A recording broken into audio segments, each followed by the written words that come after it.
Hello, good morning po sa lahat ng aking mga followers at ang aking mga silent viewers. Maraming salamat po at good morning po sa inyong lahat. Ngayon po ay aking ipapakita sa inyo ang aking mutya ng kalikasan na galing po ito sa kabundukan. Pero bago ko sisimulan ang kwentong ito ay huwag makalimot na ipindot ang bell button, mag-subscribe, mag-like at mag-share para din po kayo maka-update sa susunod kong mga videos. Ngayon po ay ating pag-usapan po itong aking mutya na nakukuha sa bukid, na ito po ay isang mutya ng ahas na tinatawag nila na kubra-kubra. Ito po ay isang klaseng mutya na ito po ay kanyang tinatago o dinadala, binubuhat-buhat ng isang kubra na tinatawag natin na Philippine Cobra. Ito po ay kanyang binubuhat at kanyang binibigkis sa kanyang katawan. Iyahaning gilikusan ang batong ito. Kaya natuklasan ko ito dahil dito sa kagubatan, sa ilalim ng malaking punong bato o punong kahoy, dahil ang punong kahoy may bato na malaki na nakatapad o nakatabi sa malaking bato ang malaki ding kahoy. At doon sa ilalim po ay may kubra doon na nangingitlog. At sa kanyang pangingitlog po at meron siyang binibigkis o nilikusan na bato, at ito po yun. Ito po ang bato na kanyang gilikusan o binibigkis. Ayan. Kumbaga ito po ang kanyang proteksyon sa kanyang mga itlog para hindi makuha ng ibang mga elemento sa kagubatan. Dahil hindi lang po king cobra ang hari sa lahat ng mga hayop dito sa kagubatan, marami pang hari. Kaya ito ang kanyang agimat para hindi matuklaw ng ibang mga animals o mga hayop sa kagubatan na pwedeng makakain sa kanyang itlog. Kaya noong nilapitan ko po sa ilalim ng malaking bato na malapit sa gilid ng kahoy, ito po ang aking nakikita na ang batong ito ay kanyang nilikusan o binibigkisan sa kanyang katawan. At bago ko yan natuklasan, ang aking pagkatuklas nito ay mayroon po kasing manok na nagtitilaok. At sa pagtitilaok po ng manok, at pinakinggan kong mabuti kung saan banda ang tilaok ng manok. At doon po sa ilalim ng bato na may punong kahoy. At hinahunting ko po, minamanmanan ko kung saan po galing ang kanyang boses. Ngayon po ay nakita ko po ay ang ahas doon sa ilalim. Kaya dinahandahan kong sinisilip at inayos ko yung aking galaw para hindi ako makagat ng ahas. Ngayon ang ginawa ko upang matuklasan ko kung ano ang sikreto ng ahas na yon na nagtitilaok, nagkuha ako ng sungkit at nagdistansya ako at nag-alerto ako baka sakaling tuklawin man ako, meron akong sundang o bolo na aking giibot para kung ako may kagatin, tagain ko agad siya. Ngayon sinungkit ko siya at ito po ang kanyang binibigkisan. Ito po ay kinakagat niya at kanyang binibigkisan.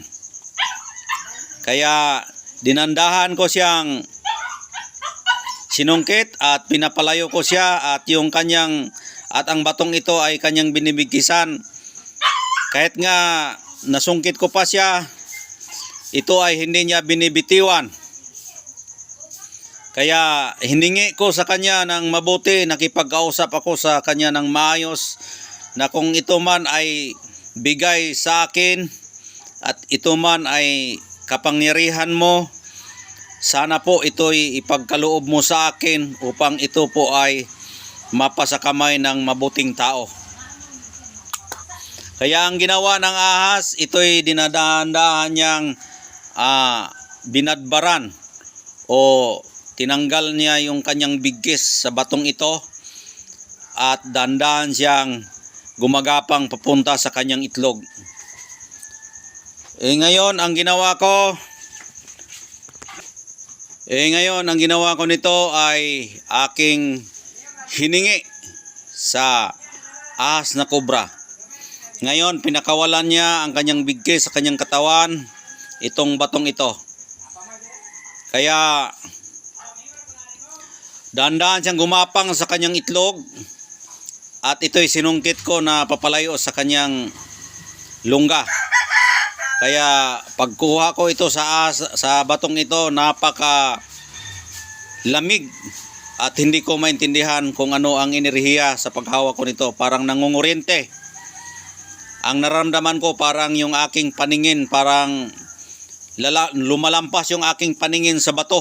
Parang makikita ko yung nasa ilalim ng lupa kapag mahahawakan ko nito.